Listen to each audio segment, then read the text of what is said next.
um cardume, um enxame, de Sorrowfish. Por que você achou que você nunca ia ver isso? Porque eu nunca nem pescar eu vou, cara. Ah, pode ser. Eu tentei Cardume... fazer meus jogadores pescarem uma vez e o Fighter só fez coisas de Fighter. E ninguém precisou pescar. Bota um artífice pra pescar com dinamite. Rodor.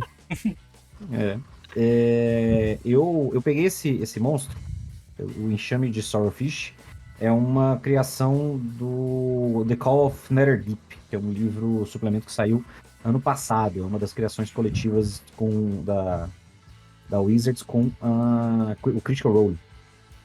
E, cara, pra você ter uma ideia, pelo menos até o que eu saiba, o enxame de Sorrowfish é o tipo de criatura de enxame mais poderoso que tem, de todos os suplementos oficiais.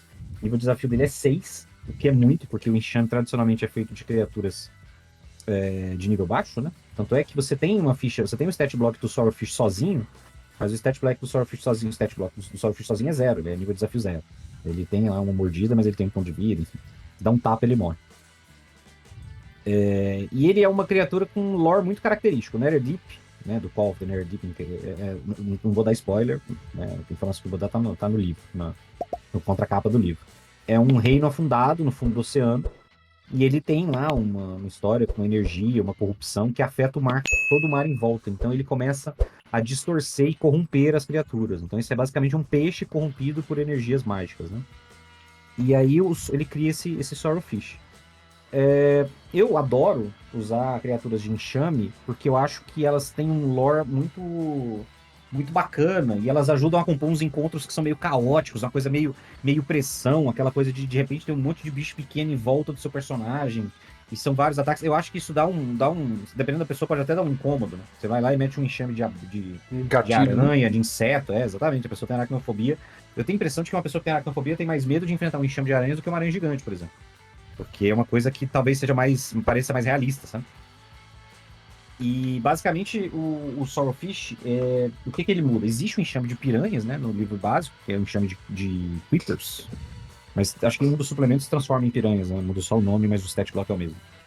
Mas esse Sorrowfish, ele começa tendo a característica principal de enxame, que é a resistência a dano físico. E é uma resistência que ignora dano mágico, ou seja, não interessa se a sua arma é mágica, o dano vai ser reduzido pela metade, qualquer dano físico. Você vai enfrentar ele dentro da água, então o combate dentro da água já é mais complicado, porque a arma, com exceção de algumas armas, os ataques corpo a corpo são todos com desvantagem, afinal de contas você está tentando mover algo dentro da água. E eles são imunes às condições também. Não adianta você tentar enfeitiçar, petrificar, qualquer coisa do tipo, não vai funcionar. Tem uma coisa muito interessante desse bicho que é o seguinte: toda vez que você ataca ele, dá dano, se você estiver adjacente a ele quando ele toma um dano, não precisa ser você que dá o dano, se outra pessoa ataca e você está adjacente, você precisa fazer um teste de resistência de sabedoria. E se você falha, basicamente você toma uma maldição de um turno. Você perde de reação, seu deslocamento fica pela metade, e você tem desvantagem em todos os ataques até o próximo turno. Então, uma pessoa bateu nele, tem duas pessoas batendo no enxame, uma pessoa bateu, deu dano, e a outra não passou no teste, a outra pessoa, se for agir depois, já vai agir com desvantagem. Então, isso é bem porrada, isso é bem dolorido. O ataque dele não é fraco, ele tem um ataque de mais 8 para acertar e 6d6 de dano, ou seja, é um dano médio bem honesto. E ele tem uma coisa que eu acho legal, justamente pelo lore, que é como todos os enxames, eles podem ocupar o mesmo espaço que uma criatura de tamanho médio, né? Então, eles cercam uma pessoa e eles dão esse ataque que tem um nome que é até bonitinho. Quer ver? Deixa eu pegar aqui. Ele chama Dreno de Desolação. É um ataque de recarga, ou seja, ele não pode fazer todo o turno, ele rola um dado pra ver se ele pode fazer de novo. Mas, basicamente, a pessoa precisa fazer um saving throw, um teste de resistência de vontade. Sabedoria, né? Vontade. A cabeça tá boa. De sabedoria. E se a pessoa falha, ela toma 7d6 de dano psíquico e fica atordoada.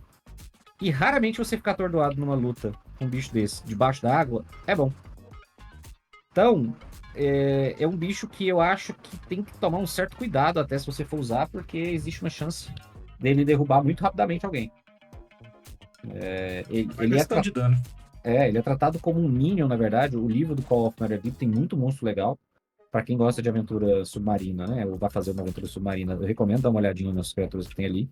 E ele é tratado, inclusive, como um minion de uma outra criatura que é pior ainda, que é o Abraço da Morte, que é o nome do bicho.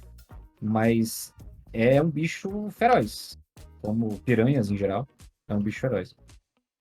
Eu acho interessante essa característica do Call of the Netherdeep de colocar ecologia, né, dos bichos. Você falou assim, eles vivem, que é a ideia do o Abraço da Morte, o Death Embrace, é tipo uma água-viva zona, pra quem não sabe. Uhum.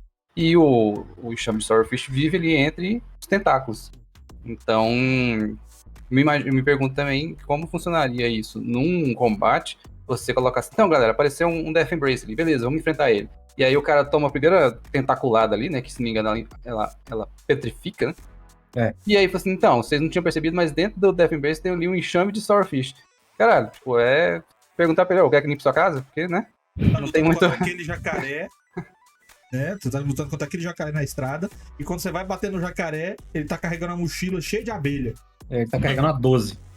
12 abelhas. 12 abelhas, é. Não, eu faria o encontro já combinado, já. O nível de desafio já seria levando em conta os dois juntos. Porque. É quase um boss, né? É um boss, é um boss de duas partes, né? É um boss de duas partes. E o Death Embrace também, eu nem coloquei o Death Embrace porque eu acho que, como ele é um nível de desafio muito alto, fica mais difícil você justificar usar ele com mais frequência. Mas esse bicho aí, cara, se você quiser ignorar o lore, no sentido de o Call of Netherdeep, etc., se você quiser colocar ele numa região de água que por algum motivo tenha magia, alguma coisa do tipo, você pode, entendeu? No seu cenário. E, pô, é um susto, velho. Do nada, o bicho tá ali drenando sua energia psíquica ali do nada, o que tá acontecendo? Imagina, o barco afundou, dentro dele tinha um tesouro, uns itens mágicos. A galera vai lá procurar, chega lá, tem os ninhos desses bichos lá, porque a região mal tem peixe. Porque toda a energia maligna ali, você pensa, puxa, aí, será que vai ter uns mortos-vivos aqui embaixo? Nada, meu amigo, os mortos-vivos morreram de novo. Esses bichos comeram tudo. Não, e é interessante porque o livro fala que eles atacam por fome, assim, não é? Porque eles têm esse visual bizarro aí, sei lá, como se fosse um morto-vivo, alguma coisa assim, mas eles atacam pra comer. Então, não é uma coisa... Pra você pensar na forma como eles vão agir, você tem que levar isso em conta, em termos de motivação, assim. Eles não vão recuar do nada. É igual, sei lá, você atacar por um enxame de piranha, né? Se eu não me engano também, eles são uma aberração, e se não me engano, acho que na descrição deles fala que eles não têm medo. Não. Então, eles não possuem senso de medo. Então, essa que você falou aí de toda aquela regra que a gente normalmente fala aqui de moral, por exemplo, que é uma coisa que deveria ser adotada mais vezes pelos mestres, nesse caso, não existe, né? Porque, como eu falei, porque a moral, pra quem sabe, é quando, por exemplo, o time do adversário já perdeu mais da metade dos integrantes. Tipo, dos 4 inimigos, 2 morreram, ou alguma coisa aconteceu, os outros naturalmente tendem a se render e não lutar até a morte, porque as pessoas têm senso de preservação. O Swordfish não. O Swordfish, se sobrou um ali, ele tá te bicando. Todo mundo ou ninguém. Ele tá te bicando.